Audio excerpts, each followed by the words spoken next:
ABC News. Martha Raddatz, liberal woman, worked with her at Channel 5 in Boston. Very good journalist, in my opinion. He was up against JD Vance. So here's the story. Aurora, Colorado is a small suburb of Denver, about 385,000 people. I lived there for 2 years in Aurora, Colorado. Great place. Okay. It has been infiltrated with Venezuelan gangs. The gangs are committing crimes. That broke national, that these Venezuelan gangs in this country illegally are terrorizing people in Aurora, Colorado. Donald Trump goes there to Aurora, says, I'm going to clean it up, which you would do if you were Donald Trump. The mayor, a Republican of Aurora, says, oh, no, this is exaggerated. It's making us look bad. That's what you would expect a mayor trying to save his butt to say. JD Vance goes on ABC this week with Martha Raddatz about this, and here's what happened. Go. Of course, President Trump was actually in Aurora, Colorado, talking to people on the ground.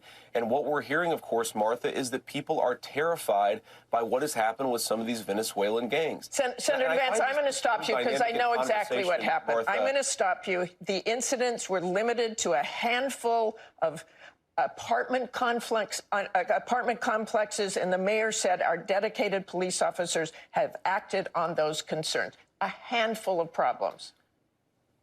Only, Martha, do you hear yourself? Only a handful of apartment complexes in America were taken over by Venezuelan gangs, and Donald Trump is the problem and not Kamala Harris's open border. Americans are so fed up with what's going on, and they have every right to be. And I really find this exchange, Martha, sort of interesting because you seem to be more focused with nitpicking everything that Donald Trump has said rather than acknowledging that apartment complexes in the United States of America are being taken over by violent gangs. Okay, let's just end that with they did not invade or take over the city, as Donald Trump said. I want to move on to just a few women. Apartment complexes, no big deal. Oh boy, did Vance wax her. Ooh. You got to do it. Got to do that.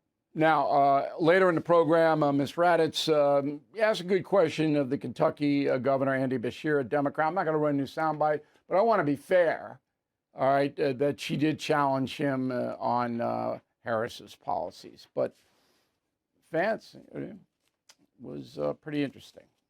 And if I lived in Aurora now, I would not be mollified, I'll tell you that. I would be furious. And I'm sure most of the folks there are.